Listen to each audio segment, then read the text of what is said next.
पिछले क्लास में हम 9th चैप्टर के फर्स्ट चैप्टर पूरा कंप्लीट हो गया है। अब उसके क्वेश्चन आंसर देखते हैं। तो पहला देखते हैं सही विकल्प चुनिए। तो पहला क्वेश्चन है वर्गीकरण में। तो वर्गीकरण में गुणों की पहचान जरूरी नहीं। वर्गीकरण में गुणों की पहचान जरूरी नहीं, यह गलत है, क्योंकि गुणों के आधार पर ही वर्गीकरण किया जाता है या लक्षणों के आधार पर वर्गीकरण किया जाता है। तो एक आधार गुणों, या ये भी गलत है, कोई आधार नहीं। आधार जैसे गुण है, लक्षण है, इसके आधार पर ही वर्गीकरण किया जाता है। तो ये दोनों गलत हो गए। अब देखते हैं समूह में सदस्यों में समानताएं नहीं होती। समानताएं नहीं होगी तो उन्हें समूह में कैसे बांटा जाएगा, अलग अलग समूह में। तो यह भी गलत है। राइट क्या आंसर है, ये वाला। वर्ग के सदस्यों में अधिक से अधिक समानताएं होगी, इस कारण उन्हें वर्गीकरण किया जा सकता है जिससे। दूसरा क्वेश्चन देखते हैं, निम्न में से द्विबीजपत्री पौधे हैं। तो पहला अ देखते हैं, प्याज। प्याज एक बीजपत्री के अंतर्गत आता है, तो ये भी गलत। घास, ये भी एक बीजपत्री के अंतर्गत आता है। केला, ये भी आता है। तो द बचा सरसों, यह द्विबीजपत्री के अंतर्गत आता है, तो इसका सही आंसर है द, सरसों। अगला तीसरा क्वेश्चन देखते हैं, मछली एवं कबूतर के बीच एक जैसा मिलने वाला लक्षण नहीं है। तो इसका आंसर होगा धारा रेखी, क्या है इसका, धारा रेखित शरीर। इसका आंसर ये होगा। क्यों? क्योंकि मछली और कबूतर दोनों ही अंडे देते हैं और दोनों में पंख, कई मछलियों में पंख भी पाए जाते हैं और कई मछलियों में कशेरुदंड भी उपस्थित होते हैं। मतलब दोनों में कशेरुदंड भी उपस्थित होते हैं। अंडे देने की दोनों अंडे भी देते हैं और पंख भी उपस्थित होते हैं। तो एक धारा रेखी शरीर, यह अंतर पाया जाता है। दूसरा देखते हैं, रिक्त स्थानों की पूर्ति करें। पहला, सामूहिकरण व खालिस्तान की प्रक्रिया में आधार चुनना आवश्यक है। तो इसका आंसर आएगा वर्गीकरण।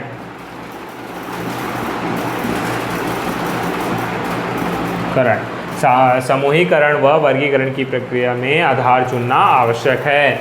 दूसरा देखते हैं, खालिस्तान जगत के प्रोकैरियोटिक जीवों को शामिल किया गया है। तो प्रोकैरियोटिक कोशिकाएं मतलब जीव, मतलब अविकसित जीव समझ लो, क्योंकि प्रोकैरियोटिक कोशिकाएं अविकसित होती हैं, उनमें कोशिकांग नहीं पाया जाता। तो शुरुआत के जगत मोनेरा में प्रोकैरियोटिक जीव शामिल होते हैं। तो मोनेरा जगत लिख लेते हैं, मोनेरा जगत। फिर तीसरा देखते हैं, 5 जगत वर्गीकरण खालिस्तान ने दिया। 5 जगत वर्गीकरण R.H. व्हिटेकर ने 1969 में दिया। R.H.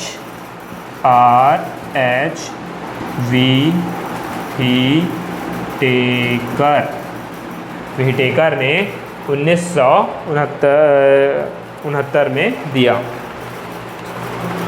तीसरा क्वेश्चन देखते हैं, फंजाई जगत के कोई 2 विभेदित लक्षण। फंजाई जगत R.H. व्हिटेकर ने 5 जगतों में बांटा था, उसमें से एक जगत है फंजाई जगत। फंजाई का मतलब होता है कवक। इसके लक्षण देखते हैं, इनकी कोशिकाओं में हरित लवक नहीं पाया जाता। हरित लवक मतलब क्लोरोप्लास्ट, मतलब यह प्रकाश संश्लेषण की क्रिया नहीं कर सकते। दूसरा देखते हैं, इस जगत के जीव एक कोशिकीय, बहुकोशिकीय, यूकैरियोटिक व विषमपोषी होते हैं। इस जगत के अंतर्गत आने वाले जीव एक कोशिकीय होते हैं, बहुकोशिकीय होते हैं, यूकैरियोटिक कोशिकाएं वाले होते हैं, अर्थात पूर्ण विकसित होते हैं, और विषमपोषी मतलब दूसरों के ऊपर आश्रित रहते हैं। चौथा प्रश्न देखते हैं, उभयचर एवं सरीसृप में कोई 2 अंतर लिखिए। तो उभयचर एवं सरीसृप में 2 अंतर निम्नलिखित है। पहला, उभयचर देखते हैं, इनकी त्वचा नमी युक्त रहती है। उभयचर की त्वचा क्या रहती है, नमी युक्त रहती है, जबकि सरीसृप इनकी त्वचा नमी युक्त, इनमें त्वचा में नमी का अभाव होता है। तो दूसरा उदाहरण देख लेते हैं, मेढक व टोट। इसके अंतर्गत, उभयचर के अंतर्गत आने वाले जीव कौन से हैं, मेढक व टोट। और सरीसृप के अंतर्गत आने वाले जीव हैं सांप व कछुआ। फंजाई, 5वां प्रश्न देखते हैं, फंजाई की कोशिकाओं में कोशिका भित्ति पाई जाती है, फिर भी उन्हें प्लांटी जगत के अंतर्गत नहीं रखा जाता। क्यों?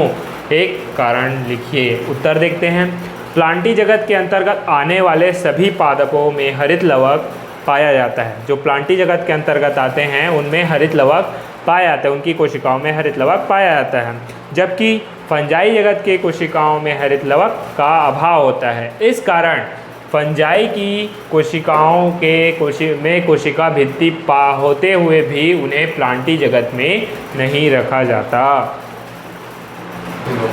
छठवां प्रश्न देखते हैं, सर्प एवं कछुए को एक साथ रखने का क्या कारण है, मतलब उन दोनों को एक ही फाइलम में क्यों रखा गया है।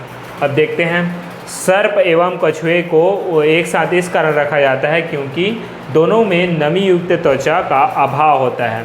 सर्प की त्वचा व कछुए की त्वचा में दोनों में नमी का अभाव होता है। इन कारण इन्हें एक साथ इन्हीं लक्षणों के आधार पर इन्हें फाइलम में एक ही फाइलम में रखा जाता है।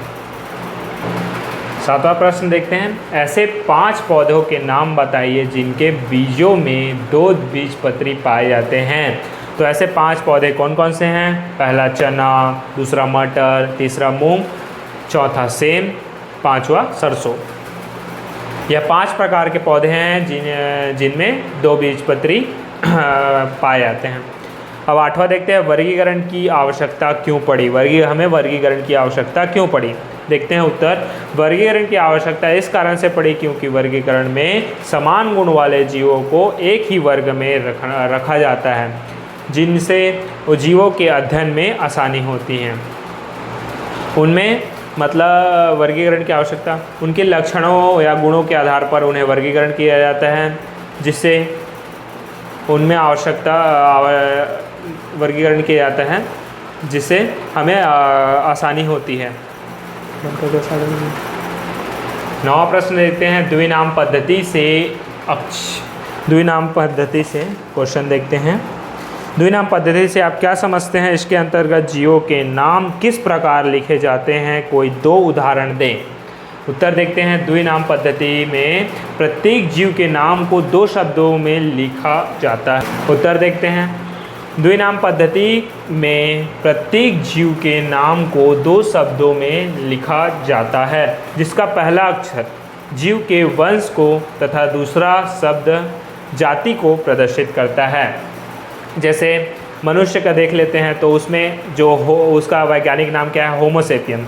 तो होमो जो रहेगा वह उसके वंश को प्रदर्शित करेगा तथा सेपियंस जो रहेगा वह उसके जाति को प्रदर्शित करेगा। अब देखते हैं आगे, इसके अंतर्गत जीवों के नाम का पहला अक्षर अंग्रेजी के बड़े अक्षर के साथ तथा अन्य अक्षर छोटे लिखे जाते हैं। मतलब जैसे होमो सेपियंस है तो होमो का H बड़ा रहेगा और बाकी होमो का आगे के अक्षर छोटे रहेंगे। उसके आगे देखते हैं, तथा जाति का नाम अंग्रेजी के छोटे अक्षरों से लिखा जाएगा। जाति का नाम अंग्रेजी के छोटे अक्षरों से लिखा जाएगा, मतलब सेपियंस जो रहेगा वह छोटे अक्षरों में होगा। आगे देखते हैं, वंश एवं जाति के नाम को तिरछे अक्षरों में लिखा जाता है।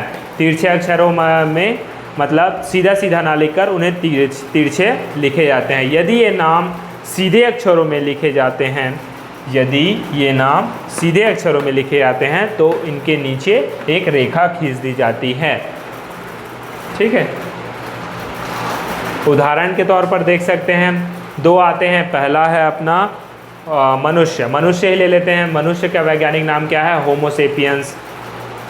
और दूसरा ले लेते हैं मेढक, राना टिग्रिना। उदाहरण के तौर पर लिए थे हम मनुष्य और मेढक। तो जैसे मेढक ले लेते हैं तो उसमें राना टिग्रिना, तो राना में अब देख लेते हैं कौन कौन सा कंडीशन। जैसे अंग्रेजी के बड़े अक्षर, मतलब पहला अक्षर अंग्रेजी, तो राना का R जो रहेगा वह बड़ा रहेगा और फिर बाकी अक्षर स्मॉल में रहेंगे। और टिग्रिना उसकी जाति को प्रदर्शित करता है, तो जाति का जैसे टिग्रिना है तो वह सभी स्मॉल में रहेंगे। अब वंश एवं जाति के नाम को तिरछे अक्षर, मतलब राना टिग्रिना जो है उसे तिरछे अक्षरों में लिखा जाएगा। और उसके बाद देखते हैं, अगर यदि उसे सीधा लिखा जाए तो उसके अंदर नीचे एक रेखा खींच दी जाती है। 10वां प्रश्न देखते हैं, चूहे और चमगादड़ में समान लक्षण कौन कौन से हैं? तो उत्तर क्रमांक, चूहे और चमगादड़ में समान लक्षण, पहला देखते हैं, दोनों एक ही संघ कॉर्डेटा में आते हैं, मतलब एक ही फाइलम में आते हैं कॉर्डेटा में। दूसरा है यह दोनों स्तनधारी होते हैं, यह दोनों स्तनधारी होते हैं। तीसरा देखते हैं दोनों के शरीर की त्वचा में बाल पाया जाता है, दोनों के शरीर की त्वचा में बाल पाया जाता है। 11वां प्रश्न देखते हैं 5 जगत वर्गीकरण के क्या आधार हैं?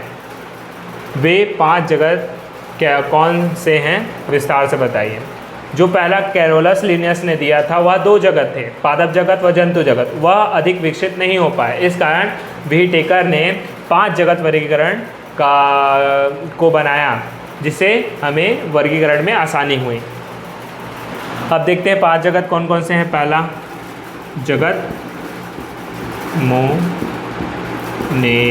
जगत मोनेरा, इसके अंतर्गत आते हैं एक कोशिकी जीव आते हैं,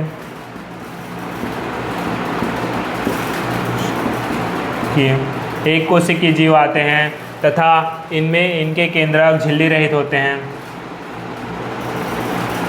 केंद्रक जो रहते हैं वह झिल्ली रहित होते हैं तथा प्रोकैरियोटिक कोशिका पाई जाती हैं।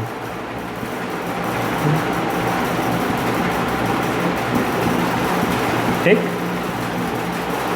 कोशिकाएं पाई जाती हैं।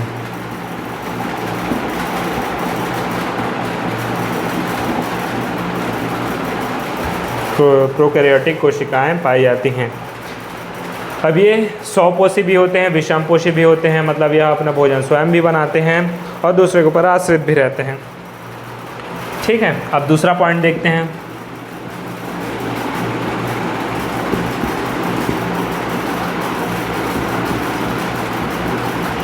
दूसरा जगत प्रोटिस्टा, जगत प्रोटिस्टा के अंतर्गत अब इसमें आते हैं एक कोशिकीय जीव आते हैं,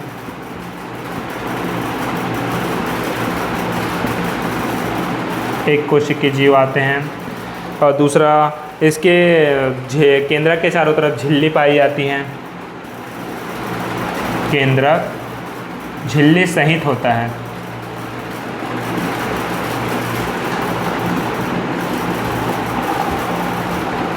केंद्रक झिल्ली सहित होता है और यह पूर्ण विकसित यूकैरियोटिक कोशिकाओं की होती हैं।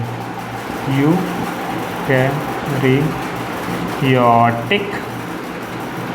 कोशिकाएं पाई जाती हैं। अब यह स्वपोषी विषमपोषी दोनों प्रकार की होती हैं। जीवन की सभी क्रियाएं एक ही कोशिकाओं में संपन्न होती हैं। इनमें जीवन की सभी क्रियाएं एक ही कोशिकाओं में संपन्न होती हैं। अब देखते हैं तीसरा जगत फंजाई। फंजाई मतलब कवक। तो इसका सबसे मुख्य है, इनमें हरित लवक नहीं पाया जाता।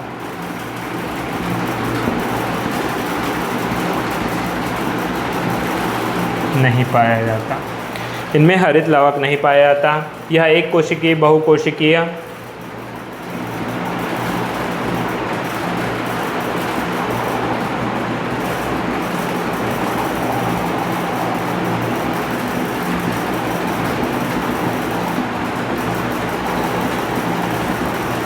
एक कोशिकीय बहुकोशिकीय यूकैरियोटिक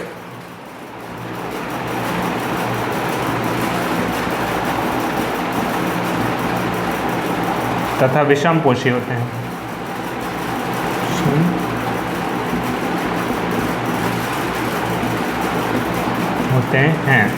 मतलब इनमें हरित लवक नहीं पाया जाता, अर्थात यह प्रकाश संश्लेषण की क्रिया नहीं कर सकती। एक कोशिकीय बहुकोशिकीय यूकैरियोटिक कोशिकाएं और यह विषमपोषी अर्थात यह दूसरे के ऊपर आश्रित रहती हैं। चौथा देखते हैं। चौथा आता है जगत प्लांटी। जगत प्लांटी मतलब पादप जगत।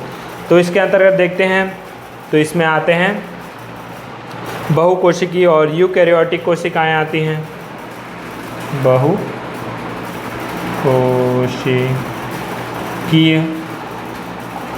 और यूकैरियोटिक कोशिकाएं आते हैं। और इसकी जो कोशिका भित्ति रहती है वह सेल्यूलोज की बनी होती है। जो कोशिका भित्ति रहती है कोशिका भित्ति सेल्यूलोज की बनी होती है।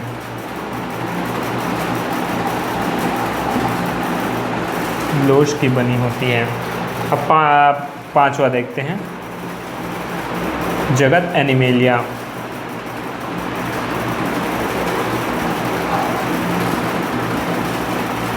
जगत एनिमेलिया का सबसे बड़ा उदाहरण है मनुष्य। इसके अंतर्गत मनुष्य आते हैं। तो इसमें बहुकोशिकीय यूकैरियोटिक व विषमपोषी होते हैं। यह बहुकोशिकीय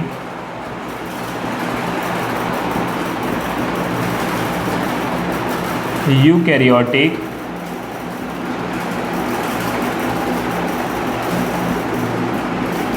एक विषमपोषी होते हैं। इसका उदाहरण है मनुष्य। एनिमेलिया के अंदर मनुष्य आते हैं। इनमें कोशिकाओं के चारों तरफ कोशिका भित्ति नहीं पाई जाती, अर्थात यह कोशिका भित्ति रहित होती हैं। इनमें हरित लवक का अभाव होता है। हरित लवक का अभाव होता है, अर्थात यह प्रकाश संश्लेषण की क्रिया नहीं कर सकते, इस कारण यह विषमपोषी होते हैं। नेक्स्ट क्वेश्चन देखते हैं। 12वां प्रश्न देखते हैं, आधार बदल जाने पर वर्गीकरण का स्वरूप भी बदल जाता है। इस कथन से आप सहमत हैं या नहीं? कारण सहित लिखिए। अब आधार बदल जाने पर वर्गीकरण का स्वरूप भी बदल जाता है, इस कथन से हम सहमत हैं। देखते हैं, क्योंकि गुणों के आधार पर वर्गीकरण करने पर हमें अलग अलग स्वरूप प्राप्त होते हैं, जबकि लक्षणों के आधार पर वर्गीकरण करने पर हमें अलग अलग स्वरूप प्राप्त होते हैं। मतलब पहला गुणों के आधार पर करने पर हमें अलग अलग मतलब आधार चेंज हो गया, पहले गुणों के आधार पर किए फिर लक्षण के आधार पर, तो दोनों में हमें अलग अलग स्वरूप प्राप्त हुए। इस कारण आधार बदल जाने पर वर्गीकरण का स्वरूप भी बदल जाता है, यह कथन सत्य है। अब नेक्स्ट क्लास में देखते हैं, यह अध्याय खत्म हो गया। नेक्स्ट क्लास देखते हैं पदार्थ, प्रकृति एवं व्यवहार।